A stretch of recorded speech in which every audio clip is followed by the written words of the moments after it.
कहा जाता है जैसा संग वैसा रंग। जी दीदी। तो ये तो दादी जी का जीवन हीरे तुल्य जीवन, और हमको ये गोल्डन अपॉर्चुनिटी, सुनहरा अवसर, जी दीदी। सौभाग्य की बात थी कि इतना समय हम रहे। जी जी।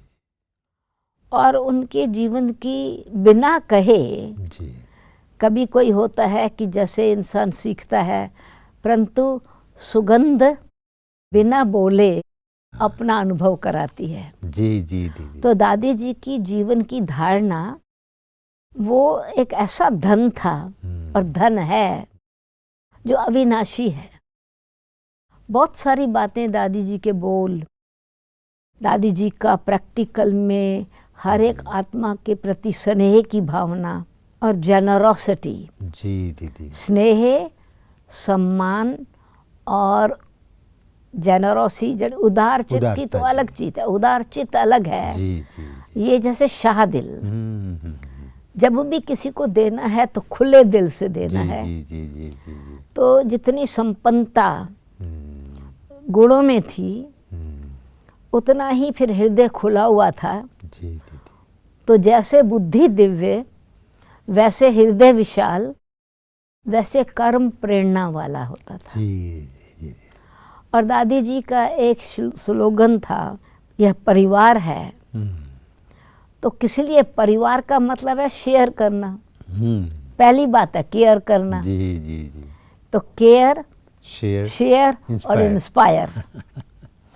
और ये बात दादी जी ने किसी समय, जैसे एक लेक्चर में किसी भाई ने बोला था, मुझे याद है, हम किसी प्रोग्राम में गए थे। जी जी जी। तो जब वो राइम के शब्द ये राइम करते हुए, care, caring, sharing, care, share and inspire, तो दादी जी ने अपने जीवन में वो ऐसा ही प्रैक्टिकल में धारणा से जी जी जी जी जी हर एक की केयर कैसे करनी है। जो भी कोई आए, जी दीदी, जो भी बाबा के घर में आया है, चाहे उनको किसी प्रकार के सहयोग तन की तंदुरुस्ती के लिए चाहिए, मन की शुद्धि के लिए अथवा मन के उत्साह के लिए चाहिए, जी दीदी, या हो उन आत्माओं को ऐसी ज़रूरत है प्रैक्टिकल में सहयोग की, वो चाहिए, उनकी अवस्था की केयर बहुत ज़्यादा करनी है, सबसे बड़ी चीज़ होती थी। जी जी। अवस्था सबकी बहुत अच्छी रहे, उत्साह उमंग सबके अंदर अच्छा रहे। तो इस प्रकार से वो जब हमारे पास प्रोग्राम होते थे, दादी जी का एक ये नियम रहता था कि परिवार है तो हम समय प्रति समय मीट जरूर करें। जरूर जरूर। यानी भवन बने तो भवनों में क्लास रखा होता था। पहले पांडव भवन बना, फिर शक्ति भवन बना। तो हफ्ते में एक बारी क्लास कराने जाते थे, फिर कुछ ना कुछ पिकनिक का प्रोग्राम रख देते थे। तो एक उत्साह उमंग भी रहे, क्लास के बाद चिट चैट के बाद खेल पाल भी रहे, फिर एक्सपीरियंस भी शेयर करें। जी जी जी। तो इस प्रकार से प्रैक्टिकल में ना केवल खुद ऐसा कि अपने शेयर करें और इंस्पायर करें, पर दूसरी आत्माओं को इंस्पायर करती थी कि वो फिर अपने एक्सपीरियंस से दूसरों को इंस्पायर करें। जी दीदी, आपने जैसे बताया कि सवेरे भी दादी जो है वो किचन में जा कर के सबको नाश्ता क्या बनाया है, भोग क्या बनाया है, सबका उत्साह बढ़ाना, कि दोपहर में मिलकर के भोजन खाना है ताकि शेयरिंग उस समय भी हो जाए। भोग लगाना है, भोग लगाना है, फिर मिल करके सबको भोजन करना है। रात को भी क्लास करके ही सोना है, आपस में चिट चैट कर लें, बातचीत कर लें, रूहियान कर लें। तो दादी का हमेशा ये था कि मिल करके एक साथ का अनुभव हो, परिवार की फीलिंग भी आए, और साथ में किसी को दिन में कहीं इधर उधर कोई बात हुई हो तो छूट भी ना जाए। ये बहुत अच्छा कायदा अपने यज्ञ में रहा है कि सब साथ में मिल के बैठ के खाएंगे तो होमली हो जाएंगे और करीब आ जाएंगे। तो ये बहुत अच्छा एक गुण था। परंतु न केवल एक ये सिस्टम सेंटर का रहा, जो भवन बने ना, जी जी, भवनों में भी इसी प्रकार से, और सेंटर पर तो फिर पालना का कार्य होता था। समझो मानो कुमारियों का क्लास रखा, एवरी फ्राइडे छोटी छोटी कुमारियों को जो अभी स्कूल में पढ़ रही हैं, कॉलेज में पढ़ रही हैं, जॉब कर रही हैं, तो दादी कहती थी इनका क्लास कराओ। अच्छा। और मुझे भी शौक होता था। तो हम क्लास कराते थे, फिर लास्ट में दादी आकर के जब शुरू किया तो वो तो, और फिर रहना भी शुरू हो गया कुमारियों का। पहले ऐसे था कि घर चली जाती थी, फिर दादी ने कहा फ्राइडे है, वीकेंड होता है विदेश लंदन में। वीकेंड का मतलब है कि फ्राइडे जो जॉब से आ गए तो सैटरडे और संडे 2 दिन छुट्टी है, छुट्टी हो जाती। फिर मंडे को ही कॉलेज में जाना है अथवा मंडे को ही जॉब पर जाना है। तो फिर दादी ने सब कुमारियों को कहा वापस क्यों जाएं, जहाँ ही रहने का प्रबंध कर देते हैं। बेशक चाहे हॉल में सोते थे, रहने की उस समय जगह, सोने की जगह नहीं थी, तो भी ये था कि क्योंकि वो जो स्नेह मिला, कंपनी मिली, बाबा के घर का ब्रह्मा भोजन मिला, फिर कोई तो वीकेंड रहना शुरू किया। धीरे धीरे फिर सेवा में साथी बन गए। तो इस प्रकार से प्रैक्टिकल में पालना करके, उन आत्माओं को संग दे करके उनके अंदर उमंग भरा, उत्साह भरा और समर्पण होने की भावना स्वाभाविक रीति से संबंध जुट गया ना, तो क्या हुआ कि विश्वास बैठना शुरू हो गया। एक दो के साथ सभी साथ में रहने से मिल के सेवा भी करनी। अभी 8 कुमारियाँ 10 कुमारियाँ रही हैं, तो नेचुरली इसका मतलब है कि खाना बनाने में भी हाथ बटाएंगी। तो दीदी ये बहुत अच्छा एक बहाना था कि कुमारियों को, कन्याओं को वीकेंड पे बुला करके सैटरडे और संडे 2 दिन रखना, साथ में उनकी पालना भी हो जाए, क्योंकि और तो टाइम मिलता नहीं था।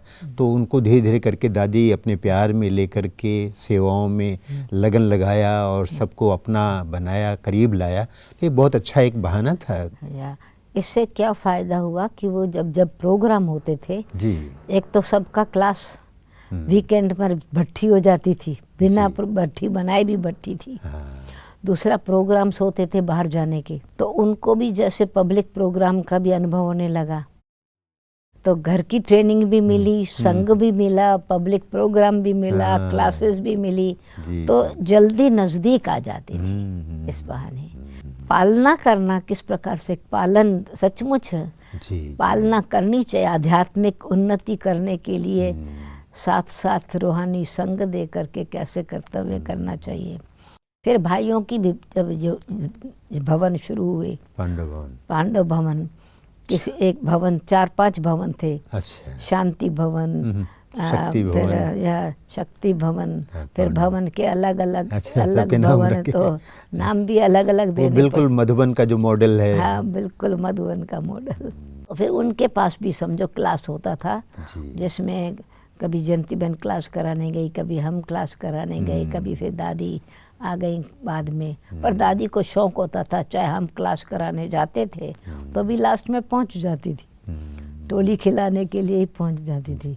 दीदी पालना तो सब करते हैं, दुनिया में भी माँ बच्चे की पालना करती है, लेकिन आप सबने जो ज्ञान बल, योग बल, जो तपस्या का बल है और ईश्वरीय बल, साथ जो रूहानी बल है, वो इतना इकट्ठा किया कि आपकी तपस्या बहुत काम करती थी। तो पालना में रूहानियत भी आ जाती थी और पालना में माँ के साथ पिता का भी फीलिंग आए, माँ का भी फीलिंग आए, सबका, सब संबंधों की फीलिंग आए। तो आप क्या समझते हैं कि तपस्या का बल ज़्यादा था ना? ऑफ कोर्स योग तो था ही था, वो तो कोई, दादी जी का अपना नियम बहुत पक्का था। समझो सवेरे का योग है तो कुछ भी है, तबीयत कैसी भी है, अमृत वेले का योग करना ही है। और फिर हमने जब 2 स्थान लिए, यानी एक बाजू वाला मकान, नेक्स्ट डोर का मकान लिया, तो वो नए मकान में हम जाके रहे, हमारे साथ लता बहन रही। एक ही दीवार थी, समझो 98-96। दादी जी और जयंती बहन जो पहले वाला मकान था, किराए वाला मकान, उस पर रहती थी। फिर हमने नवा मकान लिया, बाजू वाला मकान। तो फिर भी दादी 4 बजे जहाँ हम रहते थे वहाँ योग करने आती थी। अच्छा, फिर क्लास भी वहीं चलता था, क्योंकि वो तो स्थान सेवा के लिए ही लिया था। तो फिर शाम को, दिन में तो क्लास कराते ही थे, आपस में नोट्स पढ़ते थे। अच्छा। वो तो बाहर वाले नहीं होते थे। फिर शाम को योग करते, परंतु दादी जी ने एक अपना टाइम एक्स्ट्रा रखा था जी, वो था 4 से 5 बजे तक योग। वो कहती थी जैसे सुबह का योग अमृत वेला है, अच्छा, वैसे शाम को भी इस प्रकार का योग पर्सनल होना चाहिए। क्या बात। तो वो तो जब तक दादी जी मधुबन में ये जो इंद्रप्रस्थ बना और जब आकर के बीच बीच में रहती थी और फिर रहना भी शुरू किया, दीदी जी के बाद थोड़ा लंबा समय रहती थी जी, जी। तो तब भी 4 बजे से 5 बजे तक योग करती थी। फिर यहाँ एक्टिविटी होती थी जी, जी। तो धीरे धीरे धीरे सबने कहा अभी आप योग में बैठी हो, यहाँ तो एक्टिविटी बहुत है। हाँ। तो फिर यानी उनका ये नियम, तो जो अपना नियम बनाया उसमें दादी एकदम दृढ़ थी, पक्की थी। जी, तो जब जो भी कोई आगे आएंगे तो वही होगा, सब नेचुरली। अच्छा, अमृत वेले जब हम लोग मुरली पढ़ते थे तो दादी जी सबसे कैसे मिले? तो अमृत वेले के बाद दादी जी बादाम खिलाती थी। अच्छा, हाँ, दादी तो अभी तक भी खिलाती रही। अभी तक भी खिलाती। तो वो जो शुरू हुआ भाई किसी बहाने मिलना है, तो वो उस समय ऐसे बादाम नहीं खिलाती थी, अपने उनके कमरे में गुड मॉर्निंग करने, गुड मॉर्निंग की टोली, गुड मॉर्निंग टोली। तो बादाम, 2 बादाम, राइट। अच्छा, तो बेशक 2 बादाम, तो 2 बादाम में बादाम के साथ 2 शब्द भी जरूर सुनाने हैं। और वो फिर धीरे धीरे एक नंबर 10 से 12, 15, 20 ऐसे 50 भी सुबह मुरली से पहले जैसे मंदिर में मत्था टेकने जाते हैं ऐसे हम कहते थे दादी के मंदिर से होके आप आ जाओ, फिर मुरली शुरू होती थी। यानी योग करते थे हम। योग के बाद 7 बजे मुरली शुरू होती थी, 6:30 के बाद मुरली जैसे ही 6:30 शुरू हुई या 7 बजे शुरू हुई, डिपेंड करता था संडे और वीकडेज में। तो दादी के पास बादाम लेके और फिर आकर के मुरली सुनते थे। वो उसी 10-15 मिनट पहले ही, इसका मतलब दादी लेट फिर कहती थी, यानी क्योंकि हमारे और दादी जी का कमरा नज़दीक था, दोनों इकट्ठे थे। अच्छा। तो मैं मुरली हाथ में लेकर के आती थी, कहती थी, दीदी कहती थी, दादी जी अभी टीचर आ गई है, मुझे बंद करना है। अच्छा। मुरली शुरू होने का समय हो गया। कोई इशारा भी मिलना चाहिए। इशारा मिल जाता था। तो मतलब एक रमणीकता भी थी, तो पालना का बहुत अच्छा। दीदी, हमने देखा कि पांडव भवन में भी दादी जो है, अभी हम क्लास में जा रहे हैं, जानते हैं कि दादी के पास तो बहुत काफ़ी मंडली होती है, बहनें होती, छोटी छोटी कुमारियाँ होती भी होंगी। तो दादी वहाँ से निकल रही मुरली सुनाने के लिए और साथ में बादाम लेकर के आ रहे हैं और बादाम जो है हाथ में छिला हुआ सबको दे रहे हैं। हम रास्ते में जा रहे हैं तो दादी देखी, दृष्टि पड़ी, आओ लो लो, तो दादी देती तो वो ये इतने साल जो है 40 साल ये सिस्टम चला ही है। पहले शुरू में नहीं था, बाबा भवन के बाद ये हुआ है। जिस समय हम ग्लोबल कोऑपरेशन हाउस में रिट्रीट सेंटर पर, फिर ये इस प्रकार से चलता रहा। तो समझो अबाउट 30 इयर्स ये सिस्टम। दीदी के बाद, मनमोहनी दीदी के बाद शायद दादी का आना जाना ज़्यादा होने लगा ना जी, मधुबन में, पांडव जी हाँ, ज़्यादा होने लगा। तो इस प्रकार से तो ऐसे ही फिर जो है प्रोग्राम के हिसाब से, चाहे भाइयों की पालना, चाहे बहनों की पालना, फिर किसी न किसी का बर्थडे है तो उसकी फैमिली को निमंत्रण देना। तो एक सिंधियों का क्लास होता था स्पेशल, बहुत अच्छी तरह से अटेंशन देती थी ताकि उनके पुराने इम्प्रेशन सारे ख़त्म हो जाए, फैमिली वाले आना शुरू हो गए उनके। तो ये भी बहुत अच्छे सहयोगी बनाने का एक साधन था। तो दादी जी के अंदर मतलब संग से बहुत सारी बातें, सारे रंग मिलते रहे। दादी ने भी खूब यात्राएं की और कहते हैं कि सबसे ज़्यादा यात्रा करने वाली दादी थी। लेकिन मैं ऐसा सुनता हूँ और जानता भी हूँ कि दादी पहले आपको भेज देती थी विदेशों में, यहाँ जाओ वहाँ जाओ। फिर दादी से ज़्यादा तो आपने यात्रा की, सफ़र किया ना? नहीं, हमने तो अभी बाद में किया ना। जी जी जी। दादी जी, हाँ, हम शुरू में हम लोग जाते थे जहाँ नया सेंटर बनता था। जी जी। परंतु फिर दादी जी को हमेशा होता था कोई स्थान रहे नहीं जहाँ दादी सेवा केंद्र हो और ना जाएं। वो बुलाते भी थे। और फिर बाद में जो है अभी भारत में आकर के 100 इयर्स की एज में भी, उस समय भी दादी ने फिर बहुत स्थानों पर सेवा की। तो उस ईयर में 1 ईयर में हम लोगों ने उतने माइल्स नहीं किए जितने दादी जी ने बिल्कुल किए। दादी ने भी बहुत यात्राएं की और आपने बताया जैसे कि दादी पहले हमको भेजती थी विदेशों में, नए नए सेंटर जब खुलते थे, जहाँ पर सेंटर हो वहाँ दादी ना जाए ऐसा भी नहीं अच्छा लगता था दादी को, तो पहले आप जाके धरनी तैयार करती थी और दादी को भी निमंत्रण देती थी। मतलब यानी हम लोग जो जाते थे जी जरूरी नहीं कि हर सेंटर पर पहले हमको जाना है, जी जी अच्छा ऐसा नहीं होता था। जी। मतलब शुरू शुरू में ऐसा था कि नए सेंटर बने तो हम लोग जाते थे। हाँ जयंती बहन तो दादी के साथ जाती थी, ट्रांसलेशन के हिसाब से भी, पालना के हिसाब से भी। और परंतु फिर तो जैसे जैसे दादी का पार्ट बढ़ता चला गया तो फिर तो कई स्थानों पर हम नहीं गए हैं। जी जी मेरे से ज़्यादा जयंती बहन की ट्रैवल, ओके ओके, क्योंकि अभी तो ये एनवायरनमेंट के हिसाब से जो है बहुत सारे प्रोग्राम बढ़ गए हैं, जी, तो जी, जी, उसमें ज़्यादा है। परंतु ये पालना के हिसाब से फिर जिस भी स्थान पर ज़रूरत है, कहाँ पर राखी के प्रोग्राम में भी ऐसे होता था। वहाँ का सिस्टम ये था कि जब विदेश के, यूरोप के या किसी भी स्थान के सेंटर्स पर, तो दादी जी कहती थी जाओ राखी बांध के आओ, तो उस हिसाब से फिर बहनों के ही प्रोग्राम बनना शुरू हो गए। नहीं तो और रक्षाबंधन पर बिल्कुल ऐसा सुंदर वातावरण दादी का अनुभव, दादी जी अनुभव कराती थी जैसे कि अव्यक्त वतन बन गया। राखी ऐसे ऑर्डिनरी तरीके से राखी नहीं बांधते थे, यानी फेस्टिवल भी जो दादी जी ने जिस तरह से सेलिब्रेट करना सिखाया, विशेष करके राखी का अनुभव तो शाम को 7 बजे शुरू होता था, 2 बजे ख़त्म होता था। 12 बजे तो नॉर्मल बात है। फिर धीरे धीरे धीरे धीरे अभी कितने इतने हज़ार बढ़ते चले गए, तो 10 दिन राखी चलती है।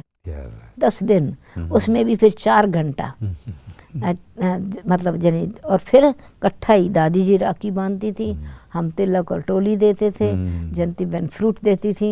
इस प्रकार से जैसे कि दादी ने हमेशा ही साथ में रखा, कुछ भी प्रोग्राम होता था, यानी पब्लिक प्रोग्राम में भी जाते थे तो साथ जाते थे, राखी होली दिवाली दशहरा है तो भी साथ में ही होते थे। बिल्कुल बिल्कुल। तो ये संग से किसी प्रकार से जैसे एक यूनिटी भी रहती थी, स्नेह रहता था, सहयोग रहता था, और बाकी बहन भाइयों को सीखने को मिलता था इस प्रकार से। दीदी, दादी के साथ साथ तो हम दीदी का भी अनुभव सुन रहे हैं, तो मिला जुला रूप है। हाँ। तो आपने भी अपने स्वास्थ्य को बहुत संभाल के रखा। हमने देखा, कभी नहीं देखा, मैंने कभी आवाज़ नहीं सुनी कि कुछ ऐसा हुआ है, क्योंकि दादी को तो बिल्कुल बीच बीच में ऐसे केसेस होते थे कि दादी के बारे में सब कहते थे दादी भी बचेगी कि नहीं बचेगी, लेकिन बाबा ने कैसे दुआओं से, वरदानों से दादी को दिया। और बाबा कहते भी थे कि दादी जो है अभी अपने को चलाना, शरीर को चलाना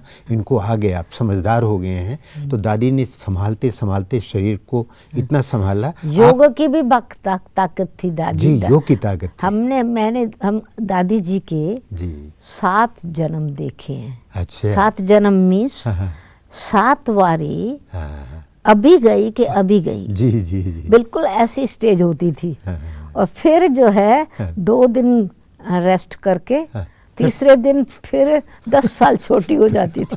हर बार ऐसा हुआ, जब भी वो तबीयत एकदम खराब हुई जी। फिर एज से भी, तो यानी तंदुरुस्ती में भी, हेल्थ में भी ऐसे होता था जैसे कि नई एनर्जी मिली।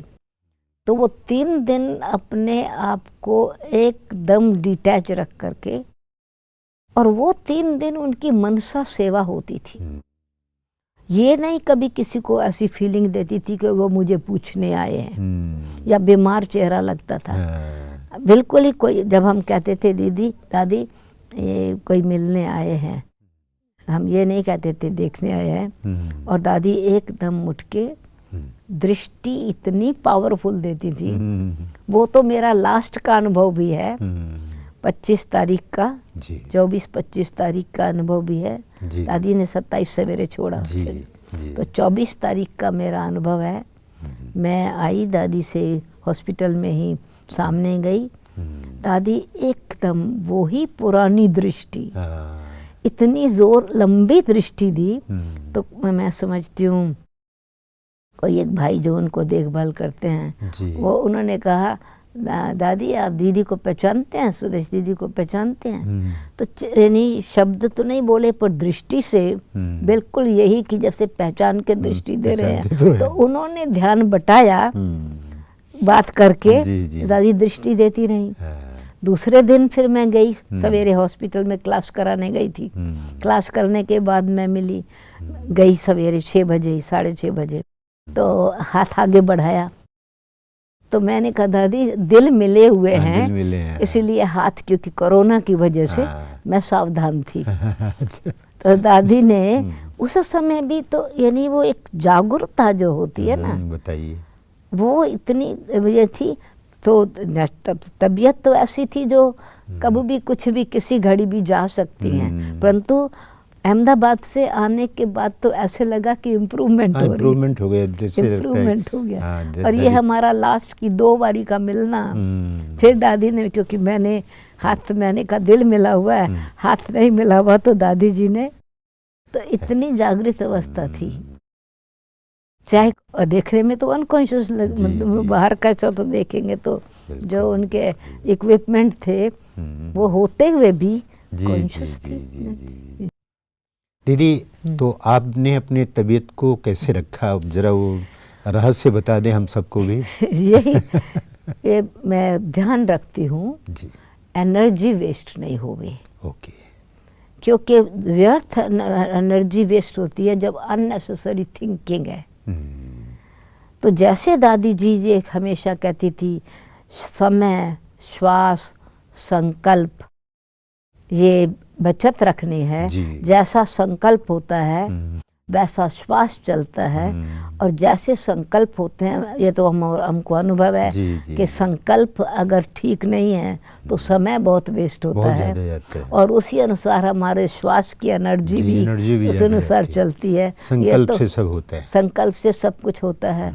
तो ये मेरे को एक लक्ष्य यही रहता है कि कोई बात हो गई, उसको बहुत बारी सोच के, बहुत बारी बोल करके मुझे अपनी एनर्जी वेस्ट नहीं करनी है।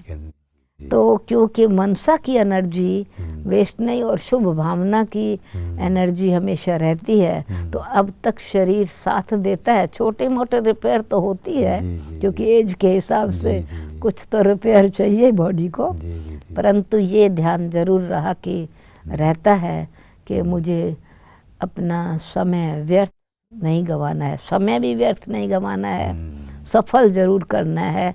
सारे दिन में कुछ घंटे सेवा, दादी जी तो 10 घंटा भी सेवा करती थी, 12 घंटे भी सेवा करती थी।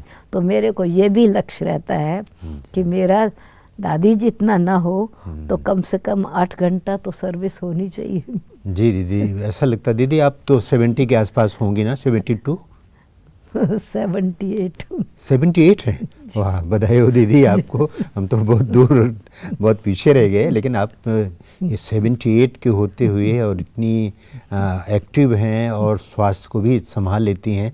आपने बताया जैसे कि हमारी सोच से ज़्यादा होता है, हम बेस्ट थॉट नहीं करते हैं तो हमारी सारी एनर्जी जो है हमारे साथ सुरक्षित रहती है। शुभ भावनाएं हैं। जी, बड़ी अच्छी बात बताई दीदी।